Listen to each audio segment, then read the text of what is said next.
true. All three of our companies want to be purveyors of sustainably harvested herbs from Southern Oregon. And not only do we want to make sure that we're sourcing the best materials possible for the people, the end user and consumer that needs them, that we're doing so in a way that is harmonious with the earth, and really also bringing attention to Southern Oregon. At Sunna Ra Acres, we've tried really hard to be in balance with the local ecosystem, the natural predators. How could we balance our farming and food production and our cultivation with that of the natural land? We really wanted to be a medicinal herb company of place, of Southern Oregon, that we could promote the biodiversity of our region and the plants that could be cultivated here or are natural to this environment, and how can we get medicinal benefits from them.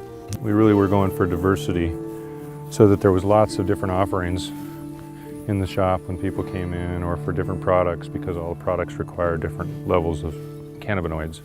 And each one of these plants is going to produce a little different. Even the same ones that may be the same, because they're in a different pot, because they may got a little bit different feeding or a little bit different water, they're going to mature differently.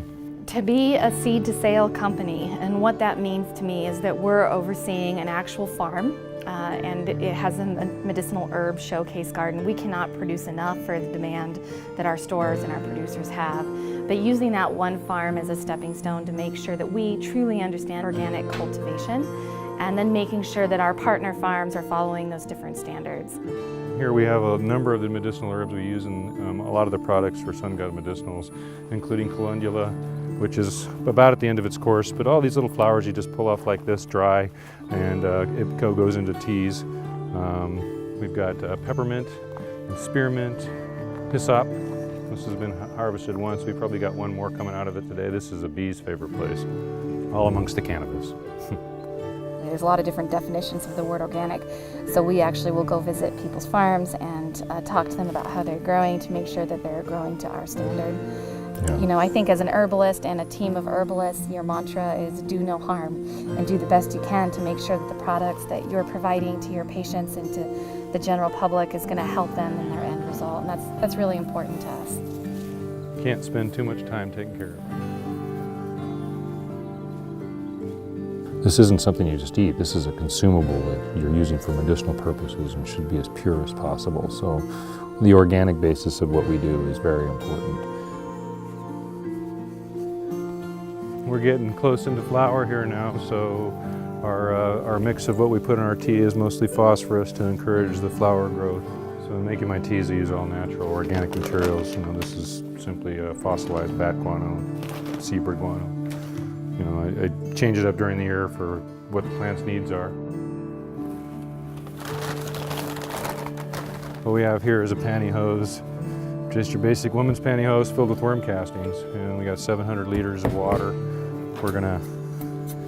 We're just gonna soak this down in the water for 24, 48 hours.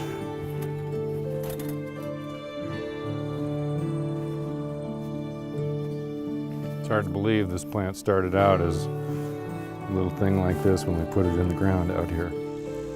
So all these plants are growing in soil that we've been building over the last couple of years and amending every year. It's made out of composted cow manure, goat manure, as well as wood chips. We've added some organic material here and there, and each year we put in more worm castings and compost. These are all used in the teas.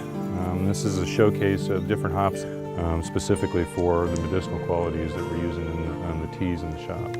From seed to sale is making sure from the very beginning all the way through the end product that we have our hands on different levels of the business.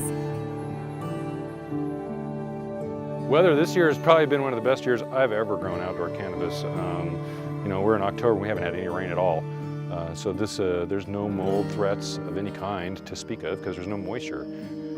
You know, this time of the year, they really bring out their individuality. As you can see looking around, you've got this great big bushy beautiful giant here. It's just amazing the different diversity and variety that you can see in the garden.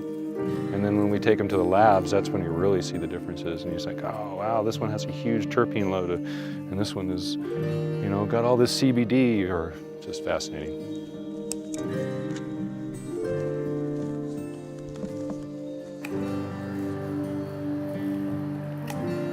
All right, once we take them off the plant, we bring them in here, and we want to knock them down to about a foot and a half long so they're manageable, something like that. And then we've got this fan trimmer over here. It takes all the big leaves off, gets them out of the way for us. So once we've got it all trimmed up in these manageable pieces and gotten off all the dead and old leaves, we take it and we hide it away in a cave. So we're just going to take these big old nice colas and we're just going to hang them on this fence we've got sitting here. Anyway, we'll set them up, we'll hang them up in here for a week to 10 days. This herb was drying in the dry room there for about a week, and now we're going to grade it out. She's taken off all the pieces that would be considered an A bud quality. So we've got it bucketed, she's graded it all out, and then we just weigh it. This is just to get a good general idea of how the yield is. Then I'll document that by plant so that we can keep track of each individual plant. So we get it weighed up, and then we'll finish the cure inside these buckets. They'll be in these buckets for a week or so. We'll dump them daily or every other day to release any inner moisture. What this allows the herb to do is to get a homogeneous moisture content and texture throughout the whole plant. We give rather than take. We try. At least that's the mantra. Whether it's at the land, at the plant, the soils, the patients, it's give, not take.